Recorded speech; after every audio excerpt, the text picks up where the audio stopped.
Okay friends, आजको भिडियोमा चाहिँ म कुरा गर्न चाहदैछु इन्फिनिक्सको हट 12 प्ले भन्ने फोनको बारेमा। यो फोन चाहिँ नेपालमा दुईटा भेरिएन्टमा लन्च भएको छ। एउटा चाहिँ तपाईले 4GB को र्याम 64GB को चाहिँ इन्टरनल स्टोरेज भएको भेरिएन्ट पाउन सक्नुहुन्छ भने अर्को चाहिँ तपाईले 4GB कै र्यामको साथमा चाहिँ 128GB इन्टरनल स्टोरेज भएको चाहिँ भेरिएन्ट पाउन सक्नुहुन्छ। यो फोन चाहिँ अलिकति अगाडि नै लन्च भएको थियो नेपालमा, मेरो हातमा आउनको लागि चाहिँ केही टाइम लागेको छ अनि भिडियो पनि एकदमै ढिला आएको छ च्यानलमा।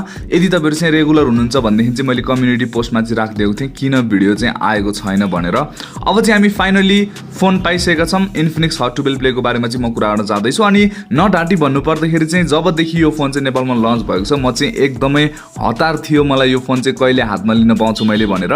किनभने यो फोन चाहिँ यस्तो दामी दामी फिचर्सको साथमा आउँछ। यहाँ तपाईलाई केही पछाडी बक्सको पछाडी चाहिँ केही हाइलाइटेड फिचर्सहरु चाहिँ दिएको छ। जस्तै तपाईले चाहिँ यसमा 90 हर्ट्ज को चाहिँ रिफ्रेश रेट भएको एकदमै ठूलो डिस्प्ले पाउन सक्नुहुन्छ। त्यसैगरी तपाईलाई चाहिँ 6000 mAh को ब्याट्री दिएको छ अनि अरु कुरा गर्नु पर्दाखेरि चाहिँ 2.3 GHz सम्म क्लक स्पिड भएको छ। तपाईले यसमा युनिसोकको चाहिँ T610 भन्ने प्रोसेसर चाहिँ पाउन सक्नुहुन्छ जुन चाहिँ 16-17 हजार को लागि चाहिँ एकदमै राम्रो प्रोसेसर हो। त्यसैगरी यहाँ चाहिँ के भनेको छ भने तपाईले चाहिँ यसमा 4GB को र्याम पाउन सक्नुहुन्छ तर त्यसको साथसाथै तपाईले 3GB को चाहिँ भर्चुअल र्याम पाउन सक्नुहुन्छ भनेको छ। सो यसमा चाहिँ तपाईले अप टु 7GB 7GB सम्मको चाहिँ र्याम पाउन सक्नुभयो। सबै कुरा चाहिँ हामी अब अनबक्सिङमा पनि गर्ने छौं। यसमा चाहिँ बक्स खोलेर हेर्नु पर्दाखेरि चाहिँ के कन्टेन्ट पाउन सक्नुहुन्छ त्यसको बारेमा कुरा गर्नु पर्दाखेरि यहाँ चाहिँ तपाईलाई सुरुमै सबभन्दा पहिलो चोटी चाहिँ फोन दिएको हुन्छ। यहाँनिर चाहिँ मसँग इन्फिनिक्सको हट 12 प्ले चाहिँ ब्लू कलरमा रहेछ। एकदमै राम्रो देखिएको छ, डिजाइनहरु एकदमै राम्रो छ। पछाडिपट्टिको तपाईले क्यामेरा मोडुलहरु हेर्नु भयो भनेदेखि पनि एकदमै राम्रो छ अनि यो फोन चाहिँ अलिकति महँगो फोनमा आउने खालको डिजाइन तपाईलाई दिएको छ। त्यो लेभलको प्रिमियम क्वालिटी छ भन्न खोजेको होइन तर हेर्दाखेरि झुलुक हेर्दाखेरि चाहिँ नयाँ लुकै दिन खोजेको छ अनि यो फोन चाहिँ एकदमै ठूलो छ। अनि त्यसैगरी बाँकी अरु बक्स कन्टेन्टको बारेमा कुरा गर्नु पर्दाखेरि चाहिँ यसमा तपाईले एकदमै हार्ड कभर चाहिँ पाउन सक्नुहुन्छ। तपाईलाई अलिकति सारो टाइपको चाहिँ कभर दिएको छ, त्यो लुलो पातलो भन्दा पनि यसमा चाहिँ सारो टाइपको तपाईलाई दिएको छ। अनि त्यसैगरी यहाँनिर बक्समा चाहिँ तपाईलाई पैसा पनि दिएको रहेछ इन्फिनिक्सले। हजुर यो चाहिँ मलाई इन्फिनिक्सको तर्फबाट आएको रिभ्यू युनिट हैन फेरि पैसा आएछ भनेर सोच्नु होला, त्यस्तो होइन। यो चाहिँ तपाईले पसलमा गएर लिँदाखेरि पाउने बक्स चाहिँ त्यही बक्स मैले पाएको छु जुन चाहिँ तपाईले पनि पाउन सक्नुहुन्छ। इन्फिनिक्सले सबैलाई पैसा दिएको छ, इन्फिनिक्ससँग चाहिँ धेरै पैसा छ। अनि त्यसैगरी यहाँनिर 10 वाटको तपाईले चार्जर पाउन सक्नुहुन्छ अनि तपाईलाई टाइप सी को चाहिँ केबल दिएको छ। यदि नै छ बक्स कन्टेन्टको बारेमा कुरा गर्नु पर्दाखेरि। अनि यदि तपाईलाई लागिरहेको छ भनेदेखि सिम इजेक्टर टुल चाहिँ छ कि छैन भनेर सोचिराख्नु भएको छ भनेदेखि चाहिँ बक्सको कुनापट्टि लुकेर बसेको छ, त्यो चाहिँ मैले झिक्न कोसिस पनि गरिन। अब यहाँनिर म फोनको बारेमा चाहिँ कुरा गर्न चाहन्छु। यो फोनमा चाहिँ तपाईले 6000 mAh को चाहिँ ब्याट्री पाउन सक्नुहुन्छ। एकदमै 6.82 इन्चको चाहिँ 90 हर्ट्ज को चाहिँ 720p को तपाईले डिस्प्ले पाउन सक्नुहुन्छ। यो डिस्प्ले चाहिँ 720p को छ तर तपाईले चाहिँ यसमा 90 हर्ट्ज को चाहिँ रिफ्रेश रेट पाउन सक्नुहुन्छ। त्यो चाहिँ एउटा राम्रो काम गरेको छ इन्फिनिक्सले। 720p मात्र दिएको भए चाहिँ खासै राम्रो हुँदैन थियो तर रिफ्रेश रेटमा चाहिँ ध्यान दिएको छ जसले गर्दाखेरि चाहिँ गेमर्सहरुको लागि अथवा युजुअली नर्मली युज गर्दाखेरि पनि राम्रै तपाईलाई चाहिँ फिल हुनेछ, अलिकति स्मुथ चाहिँ चलेको जस्तो लाग्छ।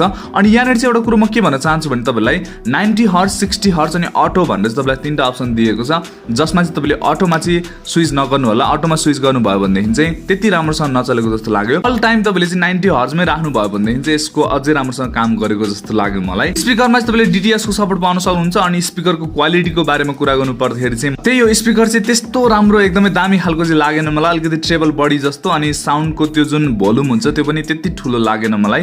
बाकी ओभरअल ठिकै छ, बजेटको हिसाबले चाहिँ तपाईले राम्रो खालको स्पिकर चाहिँ पाउनु भएको छ। यो फोनलाई चाहिँ मैले सुरुमा हातमा लिने बित्तिकै मलाई चाहिँ के लागेको थियो भने यहाँ चाहिँ तपाईले ब्लटवेयरहरु चाहिँ एकदमै धेरै पाउन सक्नुहुन्छ। अलरेडी इन्स्टल भएर आएको एपहरु चाहिँ एकदमै धेरै छ अनि इन्फिनिक्सको चाहिँ सफ्टवेयर त्यति राम्रो भनेर चाहिँ सबैजनाले भन्ने गरेको छैन तर पनि युज गर्दाखेरि चाहिँ मलाई ठिकै लाग्यो, त्यस्तो नराम्रो लागेन। अनि त्यसैगरी अर्को कुरा चाहिँ मसँग भएको भेरिएन्ट चाहिँ 4GB र्याम 128GB जुन हायर भेरिएन्ट आएको छ त्यो चाहिँ मसँग भएको भेरिएन्ट हो। अर्को तपाईले चाहिँ 4GB र्याम 64GB सँग जानुभयो भनेदेखि चाहिँ अझै सस्तोमा तपाईले पाउन सक्नुहुन्छ। त्यसको प्राइस चाहिँ 16700 चान्जुन छ। सो त्यतिमा चाहिँ तपाईले पाउन सक्नुहुन्छ, यो अलिकति महँगो छ। यहाँनिर चाहिँ म तपाईलाई क्यामेराको बारेमा चाहिँ भनिदिन चाहन्छु। यसमा तपाईले 13 मेगापिक्सलको चाहिँ डुअल क्यामेरा पाउन सक्नुहुन्छ। 13+2 मेगापिक्सलको तपाईलाई दिएको छ। पोर्ट्रेट लेन्स के भनेको छ जुन काम गर्ने भनेको चाहिँ 13 मेगापिक्सलको हो। अनि यहाँनिर चाहिँ मलाई राम्रो कुरो के लाग्यो त भन्दा तपाईले चाहिँ यसमा फ्रन्ट क्यामेरा अनि ब्याक क्यामेरा दुईटैबाट चाहिँ 1080p at 30fps सम्म लिन सक्नुहुन्छ भिडियो। फ्रन्ट क्यामेराबाट पनि तपाईहरु चाहिँ 1080p सम्म भिडियो लिन सक्नुहुँदो रहेछ, त्यो चाहिँ मलाई राम्रो कुरो लाग्यो। अनि ब्याक क्यामेराबाट त लिन सक्नु भइहाल्यो। अनि अहिले चाहिँ 30-35 हजारको फोनसम्म पनि तपाईले चाहिँ 1080p 30fps हुन्छ, त्यो भएर बजेट फोनमा यतिको भनेको चाहिँ एकदमै राम्रो कुरा हुन जान्छ। अनि क्यामेराको बारेमा कुरा गर्नु पर्दाखेरि चाहिँ मैले 2-4 वटा फोटोहरु चाहिँ लिएको थिएँ। यो चाहिँ फुल रिभ्यू होइन, यो चाहिँ सानो एउटा ह्यान्डसन मात्र मैले गरेको थिएँ यो फोनसँग। अनि जहाँ चाहिँ मैले के देखेँ त भन्दा डिटेल्स चाहिँ अलिकति कम लाग्यो मलाई। 13 मेगापिक्सलको हिसाबले चाहिँ इन्फिनिक्सले चाहिँ यहाँ थोरै डिटेल्समा चाहिँ काम गर्नुपर्छ जस्तो लाग्यो मलाई। बाँकी अरु कलर कलरहरू चाहिँ ठिकै थियो, त्यस्तो राम्रो पनि थिएन, त्यस्तो नराम्रो पनि थिएन, तर जुन डिटेल्स छ त्यो चाहिँ एकदम धेरै मिसिङ लाग्यो फ्रन्ट क्यामेरामा पनि अनि ब्याक क्यामेरामा पनि। बाँकी तपाईँले चाहिँ यसमा पोर्ट्रेट मोडदेखि लिएर अनि त्यसरी एआईमा चाहिँ धेरै काम गरेको रहेछ इन्फिनिक्सले। सबै कुराहरू तपाईँले धेरै फिचर्सहरू चाहिँ पाउन सक्नुहुन्छ, ब्युटी मोड भयो अनि धेरै फिचर्सहरू तपाईँलाई दिएको छ। क्यामेरामा चाहिँ यही छ कुरा। त्यसै गरी अरू कुरा गर्नु पर्दाखेरि चाहिँ यसमा तपाईँले स्क्रिन रेकर्डिङ गर्न सक्नुहुन्छ, 720p 30fps लिन सक्नुहुन्छ अनि तपाईँलाई स्क्रिन रेकर्डिङमा पनि धेरै अप्सनहरू चाहिँ दिएको छ। अनि अर्को कुरा गर्नु पर्दाखेरि चाहिँ यसमा वाइफाई चाहिँ तपाईँले स्क्यान गरेरै कनेक्ट गर्न सक्नुहुँदो रहेछ। त्यसै गरी यसमा चाहिँ तपाईँले डुअल ब्यान्ड वाइफाई दुइटै तपाईँले चाहिँ युज गर्न सक्नुहुन्छ, 2.4 GHz पनि सपोर्ट गर्छ अनि 5 GHz को वाइफाई पनि तपाईँले चाहिँ युज गर्न सक्नुहुन्छ, त्यो पनि स्क्यानको साथमा चाहिँ युज गर्न सक्नुहुन्छ। अनि अर्को भनेको चाहिँ यसमा प्रोसेसरको बारेमा कुरा गर्नु पर्दाखेरि चाहिँ युनिसोकको T610 तपाईँलाई दिएको छ, जुन चाहिँ हामीले माइक्रोम्याक्सको चाहिँ इन्टु बीमा अलरेडी टेस्ट गरिसकेका थियौँ। एकदमै राम्रो प्रोसेसर छ, त्यस्तो नराम्रो छैन। डे टु डे युजेस गर्नुको लागि चाहिँ केही पनि फरक पर्दैन, तपाईँले त्यस्तो इस्यु गर्नुपर्ने कुरा केही पनि छैन भने। बाँकी अरू गेमिङहरू गर्नु पर्दाखेरि पनि गेमिङ पनि तपाईँले राम्रोसँग गर्न सक्नुहुन्छ। प्राइजिङको हिसाबले चाहिँ यही हो, युनिसोकको T610 छ अहिलेको लागि चाहिँ एकदमै राम्रो प्रोसेसर भनेको। बाँकी अरू कुरा गर्नु पर्दाखेरि चाहिँ यसमा तपाईँलाई जाइरोस्कोप सेन्सर पनि दिएको छ, त्यस्तो हार्ड टाइपको राम्रो खालको जाइरोस्कोप चाहिँ छैन, सफ्ट टाइपको लाग्यो मलाई, तर पनि दिएको चाहिँ छ। यो प्राइसमा धेरै जस्तो फोनहरूमा चाहिँ मिसिङ हुन्छ। अनि अर्को भनेको तपाईँले फिङ्गरप्रिन्ट सेन्सर पनि पाउन सक्नुहुन्छ, यसमा ब्याक साइडमा तपाईँलाई दिएको छ, त्यो पनि तपाईँले युज गर्न सक्नुभयो। इन्फिनिक्सले चाहिँ यो फोनलाई 15,000 सम्म यदि एकदमै एग्रेसिभ तरिकाले चाहिँ यो फोन ल्याएको भएदेखि चाहिँ कम्पिटिसनहरू चाहिँ सबै किल गरिदिन सक्ने खालको फोन चाहिँ थियो यो।